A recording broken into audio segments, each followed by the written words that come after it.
그 다음에 이제 본격적으로 요것 좀 얘기하자. 너네 앞으로 자 학습법 수능이랑 내신이랑 또 알려줄게.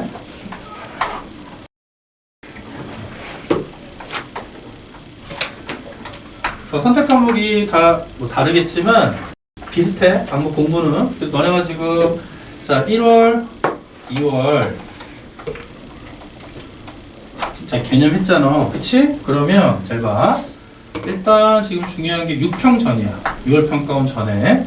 근데 내가 이제 어제까지 해서 지난주에 재수반 모두 새로 정규반 개강해서 내가 재수반을 8개 나가거든. 그래서 학원 다 가서 애들 만나 놀란 게 뭐냐면 국영수 성적과 별도로 고3 재수한 애들 대부분 다 사탐이 다 기본 3에서 5야. 3에서 5 등급이. 거의 다. 1, 2등급 거의 한두 명밖에 없어. 뭐냐면 첫 번째 수시 집중하면서 보통 둘 중에 하나만 최저 등급용으로 하거나 두 번째는 6구 중에 1등급이 나왔대.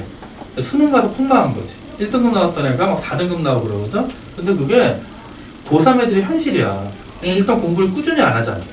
그래서 너네 올해 이제 조심해야 될 게 뭐냐면 6월, 9월 사탐이 되게 평이하게 나와 계속. 그러다가 작년에 수능에서 뭐가 어렵게 나왔어? 일반사에 세 개 다 어렵게 나왔잖아. 제일 어렵게 나온 게 3문 정법. 제일 어렵게 나왔고 그 다음에 경제는 한 45의 컷을 맞췄고 그러니까 경제는 비슷하게 나왔어. 그래서 3문 지금 헬로 나온다. 정법도 마찬가지야. 그래서 중요한 건 등급 컷이 떨어져도 너희들이 점수 많이 잘 받으면 되잖아. 그래서 절대 점수 올리면 되는데 너는 일단 긴장해야 돼. 사탐 6월까지는 뭐 해야 되냐면 개념 1회 반복 더 하는 건 스스로 해야 돼. 그럼 총 2회 반복이 되지? 단어별로 빨리 반복을 하고요. 이제 여기서 이제 중요한 게 있어. 자, 학원 선생님들이랑 인강 강사들이 수특 수완 풀 필요 없다고 얘기하는데 그건 절대 안 그래. 그냥 수특 수완이 뭐 문제가 너네 이게 왜 그러냐면 니네가 연계를 체감하지 못하거든. 그런데 새로운 유형의 제시문들 이런 거 있잖아. 그런 것들이 좋기 때문에 꼭 새로운 유형 문제들 때문에 풀어보는데 그래서 쫄지 마. 너네 보통 수특이 단원별 문제가 기본 문제 8문제, 사탐이 실전 문제 한 8문제, 10문제밖에 안 되고 단원별로 한 20문제지. 너네 수특 마음 먹고 풀면 일주일이면 풀어요. 왜? 개념이 끝나 있으면. 그러니까 너네 요때 할 일은 뭐냐면 6월까지 개념 1회 반복 플러스 수특 해도 되고 아니면 또는 기출. 근데 평가원은 무조건 6월에는 수특이 연계되잖아. 그러니까 가급적이면 개념 1회 독하면서 수특 병행. 수특 병행. 오케이? 그래서 수특 풀어보다가 이래서 인강은 들을 필요 없다. 시간 없잖아. 틀린 문제만 확인해. 틀린 문제만. 인강 찾아가지고 틀린 문제만 확인하면 그 문제만 딱 들으면 될 거 아니야. 오케이? 그래서 그렇게 하고요. 좀 여유가 있는 친구는 아마 여유 없을 텐데 기출은 늦어도 빠른 친구들은 요 안에 시작을 해야 돼. 수특 끝나고 바로 수특 빨리 끝날 수 있으니까 기출. 왜냐면 기출은 최소한 2회 독해야 돼. 기출은. 근데 주의할 게 작년에 사회문화랑 정치와 법이 점수가 확 떨어진 이유가 뭐였냐면 기출 유형과 다르게 냈거든. 새로운 유형이 몇 문제가 나왔더니 애들이 너무 당황했거든. 그래서 기출도 중요하지만 기출 외의 문제도 많이 풀어봐야 돼. 그 다음에 자 9월 평가원 있잖아. 차이가 뭐냐면 7월 말에 방학하지. 7월 말에 방학하는데 일단 9월 평가원 또는 좀 빠른 아이들은 7월 방학 전까지 수완 풀고 기출 한 번. 근데 이 기출 한 번 더 할 때는 이렇게 하면 안 된다. 마더텅의 문제가 뭐냐면 다 마더텅을 한 번씩 사잖아. 마더텅의 문제가 교육청 문제까지 너무 많이 들어가 있어. 너무 쉬운 문제가 너무 많아. 그러면 시간 너무 아까우니까 너네서 방법도 하는데 기출 문제는 평가원과 수능 문제 있지. 그럼 한 해에 총 60문제잖아. 6, 9 수능. 그러면 한 6년, 7년 차만 풀면 돼요. 그러면 충분해. 그러면 한 400, 450문제 되는데 이때 기출 만약에 한번 풀고 1회 독할 때는요. 너네 풀어봐서 채점을 한번 했잖아. 그러면 정답률이 낮은 문제 위주로 풀어도 돼. 평야 문제 또 푸는 건 의미가 없잖아. 그거 누구나 풀 수 있으니까. 그래서 이거는 주로 틀린 문제랑 고난도 문제 위주로 한 번 더 반복하고 그 다음에 자 이제 학원 현장 수업은 7월달 말 방학 때부터 자 모의고사 강의로 바로 들어가요. 기출 강의 바로 안 들어가고 모의고사. 왜냐면 지금 대시동 수업은 대부분 다 7월 말부터 이제 모의고사가 시작돼서 보통 나서 이제 모의고사 강의 개강하면 보통 7월 말에 개강해가지고 수능 때까지 쭉 가는데 기본 모의고사가 한 20회 정도 나와요. 그래서 매주 모의고사 1회 또는 2회 푸는데 한 1개 또는 2개 푸는데 모의고사 난이도가 항상 1컷이 한 40점 정도예요. 그래서 애들이 6, 9 잘 봤던 애들도 모의고사 보면 되게 좌절하는데 근데 이랬던 애들이 수능 가면 내가 항상 강조하는 건 모래주머니 효과 있잖아. 무슨 말인지 알지? 힘들게 공부해 수능에 고득점 받는다. 오늘 아까 들어오다 보니까 카페에 이제 학생이 하나 글을 올렸어. 제목이 뭐냐면 문병일 샘자도 없고 문병일 뭐였더라? 덕분에 뭐 서울대 붙은 거 이렇게 써 있는 거야. 근데 일단 서울대 붙은 건 땡큐인데 샘이란 필요 없던데 약간 기분이 상했어. 그래서 봤더니 얘가 EBS 인강이랑 내 카페 통해가지고 계속 모의고사까지 따라온 애야. 근데 성적까지 인증을 올렸더라. 서울대 사회과학대를 붙었는데 지방이 일반고인데 수시로 떨어졌는데 정시로 영어만 2등급 나오고 다 1등급 나와가지고 붙어서 왜냐면 특히 다른 과목의 현장 강의 이런 걸 이용할 수 있지만 경제는 솔직히 EBS 인강밖에 없잖아. 그러니까 얘가 도움받았다 올렸는데 마지막에 문병일 선생님 너무 고맙습니다. 여기서 만약 이 말 없었으면 내가 그냥 삭제해버렸지. 결론은 뭐냐면 경제는 뭐 내가 뭐 내재를 하려는 게 아니라 컨텐츠부터 해서 강의까지 뭐 나 왜 있어도 의미 없으니까 컨텐츠 나중에 모의고사 엄청 빡세게 가는데 봐봐 모의고사 플러스 매주 뭐가 나가냐면 워크북이 나가요. 이 워크북 그냥 우리랑 좀 틀려. 우리 모의고사에서 만약 1회를 풀면 20문제지 그럼 관련 동형 문제. 그럼 이제 너네가 주로 틀린 문제 위주로 또 반복이 될 거 아니야. 그래서 보통 이게 적으면 30개에서 많으면 60개까지 나가거든. 그럼 매주 7월부터 모의고사 플러스 워크북까지 하면 이게 쌓이면 거의 1000문제까지 엄청나게 많이 풀 거야. 그래서 너네 실제 수능에서 애들이 당황하는 건 문제 유형이 바뀌어도 당황하지 않는 실력. 그거는 이때. 그래서 요거만 좀 그러니까 이제 요새 너네가 선택해야 돼. 여유가 있으면 수특 기출 같이 6월까지 끝내도 되고 아니면 수특 먼저 끝내고 기출 그리고 기출 병행 수학 그리고 모의고사는 7월부터. 근데 대부분 이게 된 상태로 와야 되는데 만약에 이거 잘 봐. 만약에 수특 수완이 안 되지 이때 어쩔 수 없어. 그거 나중에 해도 돼. 그럼 기출 문제. 내가 정말 시간이 없으면 기출 문제. 정말 시간이 없으면 기출 문제. 오케이? 그래서 선생님 카페에도 기출 교재가 있는데 만약에 마더텅 산 친구들은 교육청 문제 빼고 풀어. 교육청 문제 빼고 시간 없으니까. 그리고 나중에 교육청 문제를 푼다면 정답률이 뭐 60% 아래 문제 이런 식으로. 오케이? 그 다음에 자 이제 내신 친구들은 고민하지 마세요. 내신 수업은 우리가 지금 이 겨울방학 때 수업한 거 있지. 이 이상으로 못 나오고 그 다음에 자 여기 3월 26일 날 세움에서 내신 연합반 또 강좌 작년에 중동 영동과에서 들었었잖아. 그래서 매주 이제 중간고사 4주 또 기말고사 4주 이렇게 나오거든. 그래서 내신 친구들은 뭐 그 강의 필요하면 오시고요. 특히 여기 중동고, 영동고, 단대부 학생들은 그 후배들한테 얘기해가지고 한 20명씩 보내. 알겠지? 100명 이하면 개강 안 할 거니까. 알겠지? 내신은 또 저기 뭐야 카페에 가면 뭐 있냐면 뭐 내 교재 이름을 내가 지은 건 아닌데 뭐 내신을 뭐 찢다, 뭐 경제 이런 교재 있거든. 그래서 근데 개념서는 우리 지금 겨울방학 때 한 거 있지. 이것만 보면 걱정하지 말고. 근데 이거는 차이가 문제가 이제 매주 많은 거야. 그래서 그거는 뭐 나중에 문제 많이 푸는데 학교가 되게 평이해. 일부 학교들은 대부분 일반적인 학교들은 이제 뭐라 그러지 기출 문제도 낮은 수준으로 쉽게 내요. 그런데 어렵게 내는 학교는 기출병이에요. 어렵게 내는 학교는 기출병이에요. 오케이? 그래서 내신은 개념은 우리 방학 수업으로 완전히 커버되고 좀 학교 내신 유형 좀 파악해서 평이하면 그러니까 실제로 EBS 수능 개념 수업만 공부하고도 내신 정규 1등 하는 데 많아. 개념이 제일 중요하죠. 문제 많이 풀고 싶으면 따로 기출 풀어도 돼. 오케이? 그 정도만. 자, 그럼 이제 좀 진도 나갑시다. 우리 152페이지 볼게요. 참고로 이 경제생활과 금융 파트가 두 문제가 출제가 되는데 최근에 경영이 좀 골 때려졌어. 두 문제 중에 한 문제는 환율이랑 엮어가지고 또는 세 문제까지 출제가 되는데 이 경제생활 금융 파트를 환율이랑 엮어가지고 킬러문항이 나와요. 킬러문항. 그래서 일단 여기는 일단 개념 위주로만 공부하면 돼. 개념 위주로만. 그리고 나중에 기출할 때 좀 꼼꼼히 해야 되고. 자, 경제생활 금융 파트에서 이제 뭐부터 볼 거냐면 자, 이자율이라는 개념 볼 거야. 자, 교재로 152페이지야.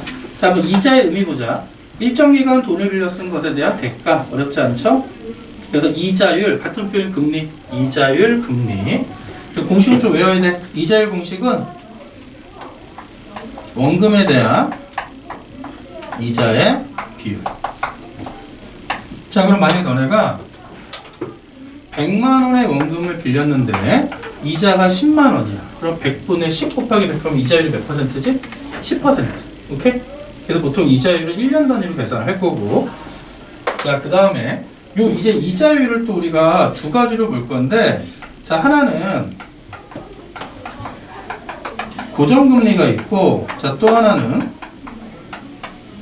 변동금리가 있어. 이게 또 한 번도 출제가 안 됐지만 지금 최근에 뭐 영끌 쪽 이러면서 부동산 가격 뭐 기준금리 올라서 이게 시사적 이슈로 나올 수 있다. 그러니까 고정금리는 뭐냐면 돈을 빌리거나 저축할 때 기간을 미리 약정했을 때 금리를 고정시켜 놓고 금리가 안 변하는 게 고정금리야.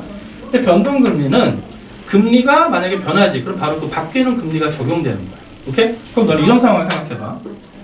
자, 대출 받을 때 대출을 받았어. 그럼 대출 받을 때 앞으로 계속 내가 지금 10년짜리 대출을 받거든. 부동산 담보대출을 10년짜리를 받는데 앞으로 금리가 상승할 걸로 예상돼. 그러면 고정금리로 받는 게 유리한 거야? 변동금리로 받는 게 유리한 거야? 고정금리로 받는 게 유리하지. 그치? 근데 만약에 내가 저축을 하는데 앞으로 금리가 상승해. 그때는 변동금리로 받는 게 유리한 거야. 왜냐면 저축이자는 내가 받는 거니까. 오케이? 그러니까 무슨 문제가 생겼냐면 2022년 초반까지 부동산 가격이 엄청나게 비쌌고 그때 기준금리가 0.5%여서 보통 대출금리가 한 2% 정도였거든. 근데 그때 영혼까지 끌어모아 대출받은 사람들이 문제는 뭐냐면 2020년 봄부터 부동산 가격이 급락했지. 그리고 지금 대출금리가 최대 8%까지 올라갔어. 그럼 2%의 대출받은 사람 지금 몇 프로 적용돼? 예를 들어 8% 적용돼. 이자 액수가 4배로. 지금 일단 난리 났지. 그래서 이런 이슈 때문에 물어볼 수 있어. 대출 받을 때 또는 저축할 때. 그래서 방금 말한 것처럼 이자율의 상승이 예상된다.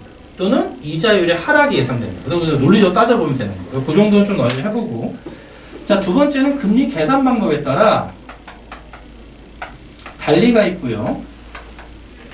복리가 있어. 그러면 아까 내가 이자율, 금리는 원금에 대한 이자의 비율이라고 했잖아. 그럼 일단 암기합니다. 달리는 이자가 원금에 대해서만 이자가 붙는 거야. 그런데 복리는 원금에 대해서도 이자가 붙지만 이자가 발생하면 이자에 대해서도 이자가 붙는 거야. 원금에 대해서도 이자가 붙고 이자에 대해서도 이자가 붙어. 자, 그럼 이런 경우 한번 보자고. 자, 만약에 너네가 100만 원을 예금하는데, 자, 뭐 1년 끝날 때, 자, 1월 1일 날 1월 1일 날 저축을 하면 매년 이자는 연말 마지막 날 12월 31일 날 받는 거야. 1년 끝날 때. 그럼 1년 끝날 때, 2년 끝날 때, 자, 100만 원을 저축합니다. 100만 원 저축해. 시험은 3년까지 나올 수 있지만 간단히 해보자.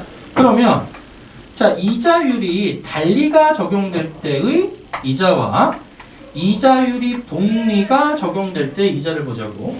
그럼 만약에 자, 이자율이 자 10%야. 이자율이 10%. 자, 그러면 달리가 적용될 때 100만 원을 예금하면 1년 끝날 때 이자 얼마 발생하냐? 원금 100만 원에 10%니까 이자 10만 원 발생하지. 자, 또 1년이 끝나면 원금 100만 원 이자 10%에서 10만 원이 발생해요. 그러면 2년이 끝났을 때 이자 총액은 얼마? 20만 원이지. 원금은 100만 원. 그러면 자, 원금과 이자의 합계를 우리가 원리금이라고 할 거야. 그럼 원리금은 얼마가 돼요? 120이 되는 거지. 어려운 거 아니고. 그런데 이제 복리 볼게요. 복리는 원금에 대해서도 이자가 발생하지만 이자에 대해서도 이자가 발생해. 그럼 복리로 예금하면 1년이 끝날 때는 원금만 있기 때문에 10%에서 10만 원의 이자가 발생하지. 근데 또 1년이 끝나면 원금 100에 대한 이자 10만 원 플러스 이미 발생한 이자 10만 원에 대한 10%에서 만 원. 그럼 이자 총액이 얼마가 돼요? 11만 원 되는 거지. 그럼 2년이 끝났을 때 복리로 예금했을 때 원금과 이자 합계는 121만 원이 되는 거야. 그럼 너네가 꼭 체크할 건 뭐냐면 이걸 뭐 3년까지 물어볼 수도 있어. 그럼 주의할 건 달리랑 복리랑 똑같은 원금에 대해서 이자율이 똑같으면 1년 차까지는 원금 이자 원리금 변함이 없지. 격차는 언제부터 발생한다? 2년 차부터. 2년 차부터. 그리고 이 격차는 점점 더 커지겠지. 오케이? 자, 그 정도. 자, 그래서 요것만 계산할 수 있으면 돼요. 그래서 교재 보면 1,000만 원에 연 10% 3년 달리 복리. 요거 나중에 복습하면서 한번 확인해 보시고. 오케이? 자, 그 다음에 자, 밑에 보면 이제 복리의 마법이라는 게 있는데요. 자, 그래서 요것만 이거 그냥 7위의 법칙만 암기하고 가자. 자, 7위의 법칙이라는 얘기는 뭐냐면 뭐 이해만 하면 돼.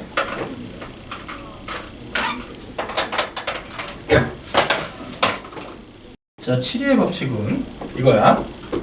자, 원금이 있는데 이 원금의 이자율을 복리를 적용했어. 복리를 적용했을 때 그럼 이제 원금에 대해서 이자가 발생하니까 원리금이 나오겠지. 그러면 원리금이 원금의 2배가 돼.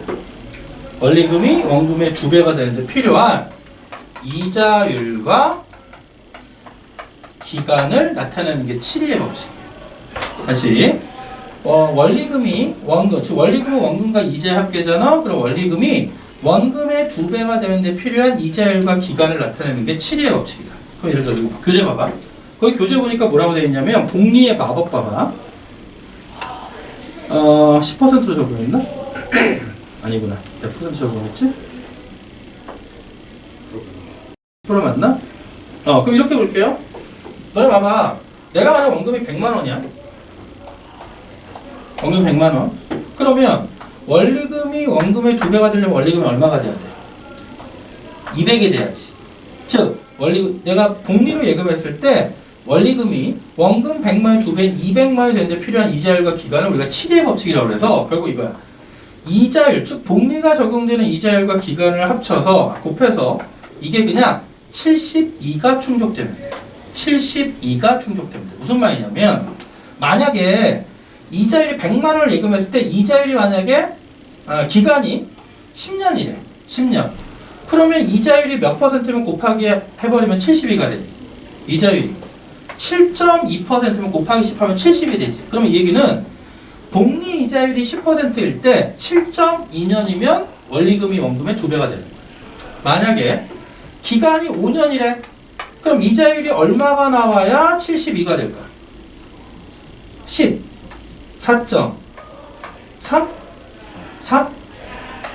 이거야. 이자율이 5%면 14.4년이면 14년 4개월이면 원리금이 원금의 2배가 돼. 오케이? 이렇게 계산하는 거야. 그래서 그냥 고민하지 말고 읽어보시고 72를 충족시키면 돼요. 이자율과 기간의 합이. 그럼 시험 문제 굳이 나오면 절대 그 암기하는 공식 안 나오겠지. 제시문 쫙 푼 다음에 그냥 블랭크. 하나는 줄 중에 하나는 줄 거야. 오케이? 자, 그 정도만 확인. 자, 그 다음에 여기 개념 문제 툭툭 치고 가면 돼요. 중요한 거. 물가와 이자율이 있어. 너네 물어보자. 봐봐. 너네 명목 GDP 뭐 곱하기 뭐였어? 그러니까 생산량 곱하기 가격인데 명목 GDP. 명목. 기준 연도. 아니 명목. 그 연도. 왜 욕을 해? 그렇죠. 그해 연도. 욕하지 않으려면 당해 연도 이러면 안 돼. 연도 곱하기 당해 생산량 또는 그해 연도 곱하기 그해 생산량. 그럼 실질 GDP는 기준 연도 가격 곱하기 기준 연도 생산량입니다. 다시 명목은 당해 연도 가격 곱하기 그해 생산량. 실질 GDP는 기준 연도 가격 곱하기 그해 생산량. 그럼 얘들아, 명목과 실질은 결국 그해 생산량은 똑같지만 가격의 차이지. 그래서 명목은 즉 물가 변화와 생산량 변화가 모두 반영되지만 실질은 생산량 변화만 반영되는 거야. 그거 항상 머릿속에 놓고요. 자, 이번에 또 이거야. 그래서 이자율이 있는데 이자율은 두 가지가 있어서 자, 하나는 명목 이자율이라는 게 있고 그 다음에 자, 실질 이자율이라는 게 있는데 자, 이거 체크만 할게요. 명목 이자율은 물가 변동을 고려하지 않은 이자율이고 실질 이자율은 물가 변동을 고려한 이자율. 자, 실질 이자율 물가 변동 고려해서 변동 밑에다 씁니다. 제거라고 쓸게요. 물가 변동을 고려한 이자율은 물가 변동을 제거한 이자율이야. 자, 그러면 그래도 공식을 꼭 외워야 돼. 이거 무조건 명목 이자율 빼기 자, 물가 상승률이 실질 이자율이 돼요. 나중에 대학교 가면 이걸 뭐 피셜 방정식에서 배우는데 명목 이자율 빼기 물가 상승률은 실질 이자율. 그래서 명목 이자율은 뭐냐면 너네 그냥 은행 가면 이러잖아. 저 예금하러 왔는데 이자율 얼마였지? 뭐 3%요. 또는 대출 받으려는데 이자율 얼마요? 5%요. 이게 바로 다 명목 이자율이에요. 그냥 그때 금융기관이 발표한 이자율이 명목 이자율이에요.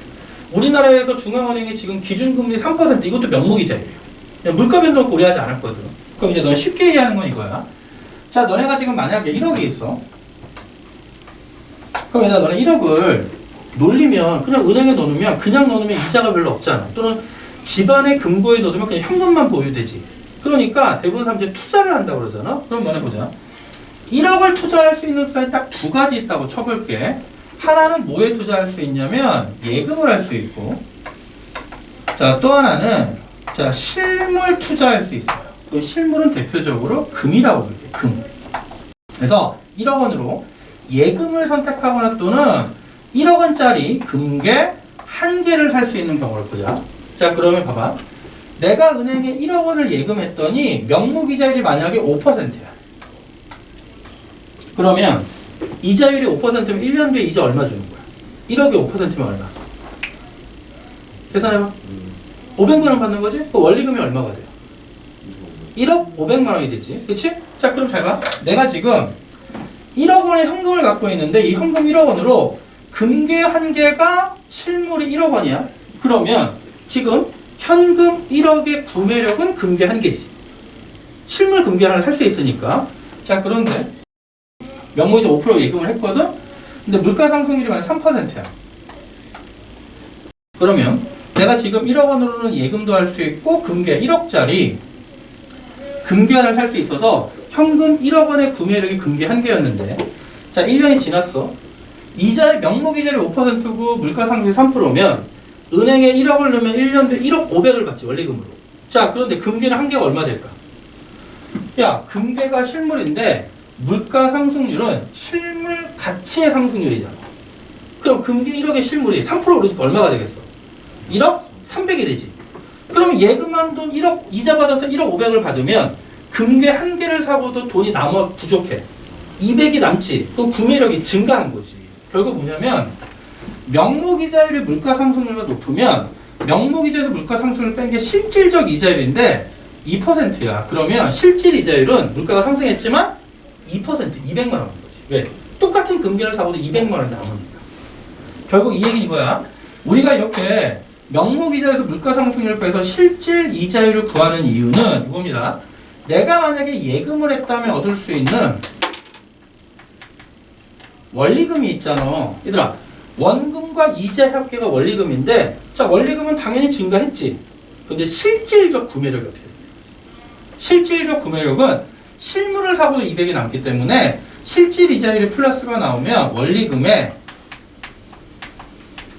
자, 실질적 구매력이 증가했다. 그래서 우리가 명목 이자율은 그냥 물가 변동을 고려하지 않은 이자율. 그런데 물가 상승을 빼준 실질 이자율은 물가 변동을 고려한 이자율로 실질 이자율이 플러스 값이 나오면 처음에 샀던 금괴를 사고도 돈이 남기 때문에 원리금의 실질적 구매력이 증가한다. 그래서 결국 실질 이자율은 뭘 알고 싶은 거? 원리금의 실질적 구매력 변화. 아이고. 소리. 원리금의 실질적 구매력 변화를 알고 싶은데 실질 이자율이 플러스가 나오면 이 원리금의 실질적 구매력이 증가. 오케이? 자, 그럼 만약에 자, 명목 이자율이 5%인데 자, 물가 상승률도 5%야. 그럼 실질 이자율 몇 %야? 0%지. 그럼 원리금의 실질 구매력은 변함이 있어? 없어? 없지. 1년 전에도 이 원금 1억 갖고 예금할 수도 있었고 금괴 한 개를 살 수 있었는데 1년이 지났더니 원리금이 1억 500이 됐지만 금괴도 1억 500이 됐잖아. 그럼 남는 게 없지. 그럼 실질적 구매력의 변함이 없는 거지. 그래서 실질 이자율이 0%, 즉 명목 이자율과 물가 상승이 같으면 원리금의 실질적 구매력의 변함이 없는 거고. 자, 세 번째로만 이런 경우가 있어. 자, 명목 이자 5%인데 물가 상승이 10%야. 그러면 실질 이자율 몇 프로니? 마이너스 5%죠. 그래서 이렇게 실질 이자율이 마이너스가 나왔어. 그러면 1억을 예금했더니 원리금 1억 500이 됐지. 하지만 금괴는 1억 1000이 됐잖아. 못 사. 못 사지. 왜? 원리금의 실질적 구매력이 감소했어. 지금 예금 이자율이 막 3%, 4% 정도밖에 안 되거든? 그런데 물가 상승이 막 6%, 7%잖아. 그러면 예금에서 이자를 얻어도 원리금이 늘었지만 물가가 더 많이 올랐지. 그러면 삶은, 생활은 팍팍해지는 거야. 힘들어지는 거야. 포인트. 다시 실질 이자율을 원리금의 실질적 구매력을 보는 거야. 또 하나 물어볼게. 너네가 함정에 빠지는 게, 그럼 봐봐. 자, 실질 이자율이 마이너스가 나왔어. 플러스가 나와서 0이 나왔어. 그럼 물어볼게요. 여기서 실질 이자율이 플러스가 나오면 예금하는 게 유리해, 실물 구입하는 게 유리해. 실질 이자율이 플러스가 나오면 예금이 유리하지. 그러면 예금하는 게 제일 유리하고 그 다음에는 실물 구입이야. 오케이? 자, 그러면 실질 이자율이 0%가 나오면 예금하는 것과 실물 구입 뭘 선택해도 상관없는 거지. 그치? 자, 그런데 실질 이자율이 마이너스가 나와. 예금해야 돼, 실물 구입해야 돼. 실물 구입해야 돼.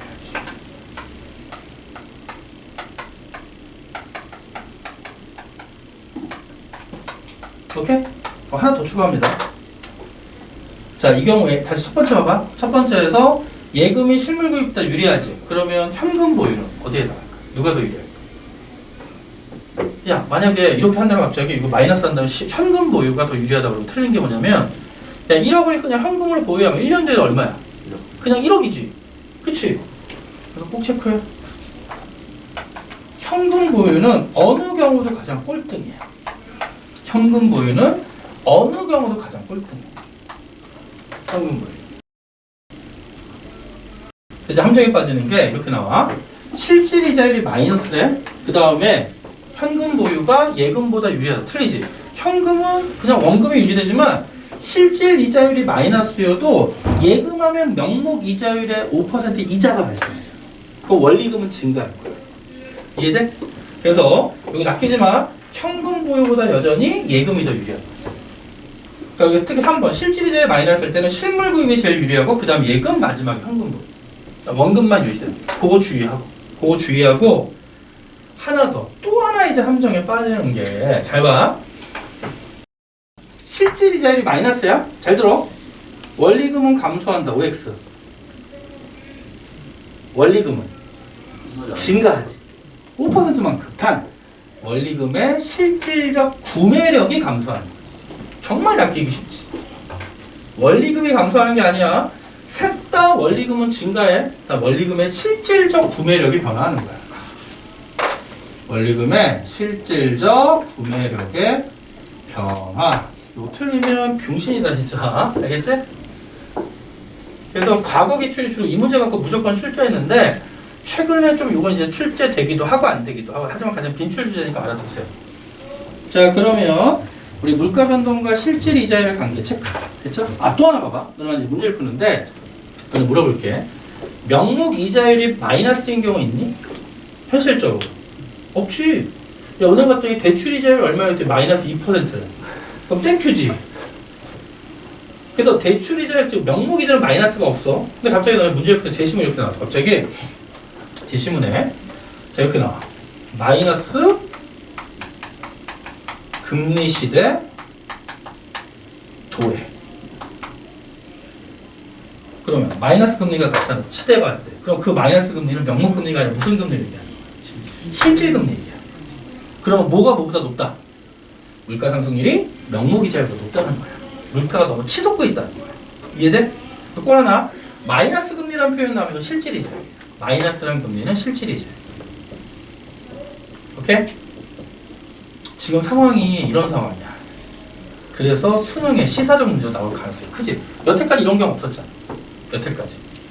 우리나라 물가는 기껏 높아봐야 2%였거든. 0.5%. 근데 지금 코로나 끝난 이후에 지금 막 7% 막 이렇게 나오고 물가 상승. 그래서 마이너스 금리 나오면 실질 이자율이다. 오케이. 자, 그 다음에 153페이지 2번 보자. 자, 이거 그냥 툭 치고 가면 됩니다. 2번. 금융제도와 금융기관인데 1번 금융의 의미 밑줄만 칠게요. 금융은 자금의 융통, 돈을 빌리거나 빌려 쓰는 것. 자, 화폐기능 별표 수능에 한 번도 안 나왔습니다. 내신은 나옵니다. 1번 근데 수능 나올 수도 있어. 그래서 1번 가치 저장, 2번 가치의 척도, 3번 교환의 매개. 세 가지 타이틀은 좀 외워도 지엽적인데 그 이런 거지. 내가 너희들한테 야 너 자산이 얼마야 그랬더니 통장에 100억 있어요. 가치 저장이지. 그치? 그 다음에 가치 척도. 잘 봐. 너네가 학원에 와가지고 내 경제 수업을 들으면 수강료가 있지. 그러면 학원에서 일반적으로 사회에서는 문병일 경제 수업의 수강료를 뭐 얼마라고 책정한 거지. 가치의 척도가 되는 거지. 돈이. 그치? 너무 싸? 수업 수강료는 한달 보통 2달에 한 300 정도가 제일 적합할 것 같은데 내가 사회 환원의 차원에서 이렇게 한 거니까 열심히 들어. 3번 교환의 매개기능. 화폐가 없었다면 물물 교환해야 되잖아. 그러면 이거 알아나? 교환이나 거래 대가의 지불 수단으로 화폐가 이용되면 얘들아 거래 비용이 증가할까 감소할까? 감소하겠지. 화폐가 없었으면 다 들고 다녀야 되죠. 찾아다니고. 오케이. 세 가지 체크하시고 자 밑에 금융시장은 최근에 시험에 안 나옵니다. 금융시장은 시험에 안 나오니까 일단 스킵해도 돼. 자, 그래서 그 다음 페이지에 이제 중요한 거 암기해야 돼. 다 암기해야 돼. 이거 좀 깊게 해줄게. 자, 보자. 거기 뭐가 있냐면 자, 수입이라는 게 있고 지출이라는 게 있는데 저기 수입의 정의부터 정확히 알아놔. 자, 수입의 정의는 가계로 유입되는 현금 총액을 얘기해요. 가계로 유입되는 현금의 총액. 이걸 우리가 수입이라고 할 거야. 가계로 유입되는 현금의 총액을 수입이라고 할 거고, 그래서 이 수입이 두 가지로 구성됩니다. 첫 번째는 뭐가 있냐면, 자, 소득이라는 게 있고, 그리고 또 하나는 소득에 집계되지 않는 걸 우리가 자, 기타 수입이라고 적을 거야. 그러면 또 너네가 암기할 게, 자, 소득을 또 두 가지로 나뉘어요. 소득을 두 가지로 나누어서, 자, 하나는 경상소득이라는 게 있고, 자, 또 하나는 비경상소득이라는 게 있어. 그러면 경상소득을 또 네 가지로 나눌 거야. 그 비경상소득은 안 나누는데, 자, 차이는 이거다. 너네 여기서 말하는 경상소득이라는 얘기는 어떤 거냐면, 가계로 유입되는 현금인데, 또 하나, 주기성을, 주기적인 거야. 그 텀이 일주일일 수도 있고, 한 달일 수도 있고, 3개월일 수도 있고, 1년일 수도 있고, 주기적인 텀. 주기적인 텀. 자, 경상소득은 네 가지가 있어. 자, 하나는 근로소득이 있고요. 자, 또 하나는, 자, 사업소득이 있고, 세 번째는 재산소득이 있고, 네 번째는 이전소득이 있어요. 암기. 경상소득은 주기적이고 정기적인 소득으로 근로소득, 사업소득, 재산소득, 이전소득. 그럼 근로소득은 근로자, 노동자가 정신적, 육체적 노동을 제공하고 얻는 소득이죠. 밑줄 칠게. 그래서 여기에 봉급, 상여금, 각종 수당, 봉급, 상여금, 그리고 각종 수당. 좀 더 할 얘기 있고. 근데 여기 상여금 밑에다 옆에 별표 쳐놔. 정기적이라는 거 꼭 별표 쳐놔야 돼. 자, 두 번째, 이번에 사업소득이 있는데, 자, 사업소득은 사업을 운영하시는 분이 총 수입에서 총 비용 뺀 거지. 밑줄, 이윤. 이윤 중에 가계로 들어온 거.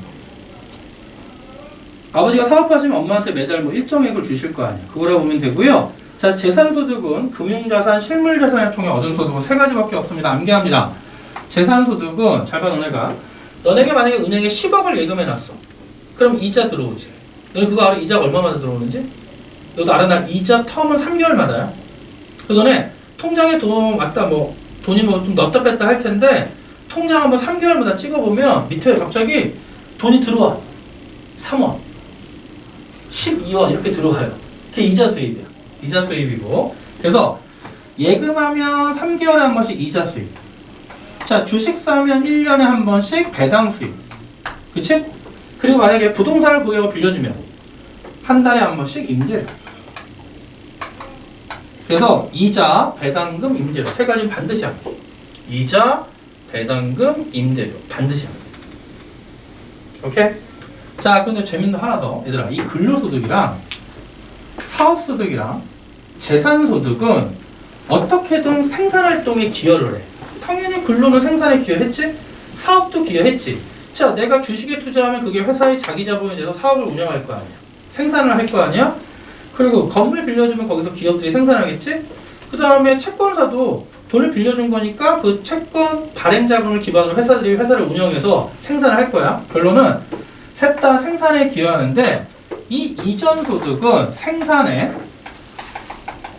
기여함이 없이 자 무상으로 얻는 소득이야. 생산에 기여함이 없이 무상으로 얻는 건데 단 그 무상으로 얻는 거니 정기적으로 들어와야 돼. 주기적으로. 그래서 이전 소득은 밑줄 쳐. 생계비, 공적연금. 너네 부모님들 은퇴하시면 이제 나중에 국민연금 받잖아. 매달. 그거야. 그래서 이 생계비는 사회문화원칙을 이거 다른 말로 뭐라 그러죠? 국가가 어려운 사람들한테 매달 일정량의 생활비를 주는 거야. 네 글자로 뭐라 그래? 생계급여. 생계급여. 사회문화 나중에 나옵니다. 자, 그런데 비경상소득은 일시적인 거예요. 어쩌다 한번 발생하지 않을 수도 있고. 밑줄 복권 당첨금. 그 다음에 경조금, 결혼식 축의금 같은 거 있죠? 사망했을 때 돌아갈 때 조의금, 부조금. 그 다음에 퇴직금, 상속재산, 1회 어쩌다 한번 보너스 이런 것들. 오케이? 자, 근데 너네 주의할 게 이거야. 자, 아까 우리가 여기서 상여금이라는 표현을 썼잖아. 자, 우리나라에 좀 체계할게요. 너네 그럼 퇴직금 계산 어떻게 하는 줄 알아? 보통 회사에 한 20년 이상 근무하면 퇴직금이 억 단위로 나오거든. 퇴직금은 어떻게 계산하냐면 이거야. 너네 회사 다니면 월급을 몇 번 받아? 1년에? 12번 받지. 근데 이론적으로는 13번을 받아야 돼. 왜냐면 회사들은요. 이 직원이 1년을 근속했지. 그러면 그 1년 동안에 매달 월급 있지. 그 중에 한 달치를 세이브 해줘야 돼. 회사 내 퇴직금. 그럼 내가 만약에 신입사원으로 삼성을 들어갔어. 근데 첫 해 월급이 한 400이었어. 그치? 그럼 11년 동안 12번 받았지. 그럼 1년이 딱 근속하면 회사는 따로 400을 뽑아서 세이브 해놔야 돼. 나중에 뭘로 줘야 되니까? 퇴직금으로 줘야 되니까. 그럼 결론은 회사를 또 장기 근속하잖아. 그럼 회사 다니면 결국 연봉을 몇 번 받는 거야? 월급을. 최종적으로는 13번 받는 거지. 그래서 모든 회사들은요. 1년 월급 12개월 중에 근속하면 한 달치를 세이브해서 나중에 그걸 다 쌓아서 퇴직금으로 주는 거야. 그럼 만약에 내가 첫 해 월급이 400이었어. 그럼 400이 세이브 됐지. 자, 두 번째는 월급이 올라서 500이 됐어. 그럼 또 500이 세이브 됐지. 그러면 2년 끝나고 회사 그만두면 퇴직금 얼마 받는 거야? 900 받는 거야. 근데 월급은 계속 오를 거 아니야. 그러면 나중에 한 20년, 30년 근무하면 그러니까 억 단위가 되는 거야. 그래서 비정규직도 있어요. 비정규직. 퇴직금 부족. 근데 이게 또 있어. 비정규직이라도 그 근로기준상에 뭐 15시간이라면 정규직으로 보거든. 그러니까 퇴직금에서는. 그럼 또 분쟁이 생기지. 그러니까 회사들이 안 주려고. 근데 문제는 잘 봐. 그래서 회사들이 펌프를 쓰기 잘 봐. 이 사람이 월급을 300을 받아가. 그럼 퇴직금을 얼마 계산해야 돼? 300 쌓아야 되지. 근데 이거 왜 또 뭐 있냐면 너 사회문화 친구들 알 거야. 회사들은 이 사람들이 만약에 연금보험료 내지. 너 그거 알아? 국민연금 보험료가 몇 %인지? 자, 사회문화 힘들어. 사회문화. 한 명, 두 명, 세 명. 물어볼게. 국민연금 보험료 몇 %야? 4%. 생각해? 월소득의 9%야. 월소득의 9%. 좀 높아, 안 높아? 높아서 우리나라는 직장인들은 300 벌면 월소득의 9%잖아. 근데 그 중에 절반을 나눠서 4.5%는 본인이 부담하고요. 법으로 4.5%는 무조건 회사가 내줘야 돼. 무조건 회사가 내줘야 돼. 그럼 결국 27만 원 중에 13만 5천 원만 부담하면 되는 거죠. 그럼 무조건 회사가 내줘야 되지. 그럼 결국 회사는 잘 봐. 일단 매 1년에 한 번, 한 달치 월급을 퇴직금으로 적립해야 되고 또 월급의 4.5%도 연금보험료 회사가 무조건 내줘야 돼. 부담돼야 돼. 그래서 회사들이 편법을 쓴 게 어떻게 했냐면 이렇게 한 거야. 원래 월급을 300을 받잖아. 그런데 이걸 쪼개서 항목을 만들어서 본봉은 150, 그 다음에 상여금 80, 그 다음에 각종 수당 명목 70 이렇게 다 300을 딱 쪼개. 그 다음에 퇴직금을 요걸로 하는 거야. 이해돼? 그래서 해봐. 월급 명세서 보면 본봉, 상여금, 수당 해가지고 합계는 300을 맞춰놨는데 쪼갠 이유는 뭐겠어? 퇴직금 때문에. 그리고 그럼 150에다가 뭐만 하면 돼? 곱하기 9에 4.5% 하면 국민연금 그 보험료를 회사가 납부해주면 확 줄어들 거 아니야. 그치? 이해되지? 그래서 여태까지 우리나라가 계속 이 짓을 해온 거야. 그랬더니 이제 노동자들이 20몇 년 동안 계속 소송 걸었어요. 대법원에. 뭐 헌재에도 위헌 신청하고. 그래서 4년 전에 대법원 판례가 나왔어. 대법원이 뭐라고 했냐면 상여금 수당까지도 통상임금으로 보는 게 타당하다. 맞잖아. 이거 회사들이 나쁜 짓 한 거잖아. 단 대기업들이 난리가 난 거야. 왜? 소급 적용할까 봐. 왜? 여태까지 준 거 다 토해넣으라고 봐. 그랬더니 대기업이 얽혀있지. 하지만 통상임금 부대 소급 적용하지 않겠다. 대법원에서. 왜? 대기업들이 로비를 했지. 이제 앞으로.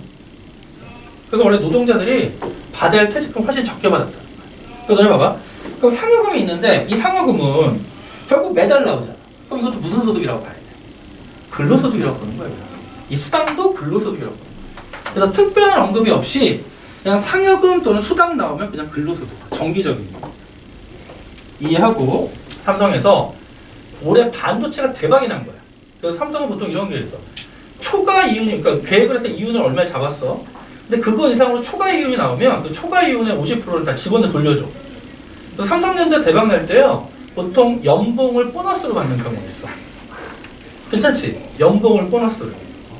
그러니까 삼성 계열사 중에서 삼성전자가 그렇게 하는데 예를 들어 삼성, LCD 이런 데 있잖아. 거기는 지금 거의 적자는 아니고 돈이 별로 안 되거든. 그럼 걔네는 보너스 못 받지. 서로 열받아 한 거야. 열받지. 그래서 그런 걸 어쩌다 못 받는 거지. 그런 거는 비경상소득이지. 그것만 확인하고요. 자, 그런데 가계로 현금이 유입됐는데 여기와 여기에는 집계가 안 돼. 그럼 그냥 우리가 기타 수입으로 잡는 거야. 기타 수입. 그래서 자, 기타 수입도 수특이 언급하니까 두 가지만 밑줄 쳐놓자. 기타 수입.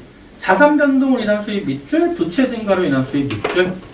자산 증가로 인한 수입 밑줄, 부채 증가로 인한 수입 밑줄. 보자. 너 생각해봐. 잘 받아내. 너네가 지금 주식이 1억 원이 있어. 오케이? 근데 이 주식을 팔았어. 그럼 통장에 얼마가 들어오니? 현금 1억 원이 통장으로 들어갔지. 주식을 팔면. 그랬더니 가계로 현금이 유입됐어. 근데 우리는 이거를 경상 또는 비경상으로 못 잡거든. 그러니까 자산이 원래는 주식이라는 증권, 금융자산으로 증권을 갖고 있었잖아. 이걸 팔았더니 자산의 형태가 현금으로 바뀌어서 유입됐지. 이게 바로 자산 변동으로 인한 수입이야. 또는 10억짜리 아파트를 판 거야. 그럼 부동산이라는 실물 자산이 현금이라는 금융자산으로 바뀌었지. 현금이 유입됐잖아. 이게 자산 변동의 수입. 두 번째, 너네가 은행에 가서 10억의 대출을 받았어. 뭐 어떤 이유인지 몰라도 그럼 대출을 받은 돈이 나가. 들어오잖아. 이게 바로 대출 증가로 인한 수입을 기타 수입으로 잡는 거야. 나중에 갚아야 되겠지. 그래서 밑줄, 부채 증가로 인한 수입, 차입금, 대출 등의 부채 증가, 현금이 유입되니까. 돼요? 오케이. 자, 수입 여기까지 보고요. 지출은 좀만 쉬었다 갈게요.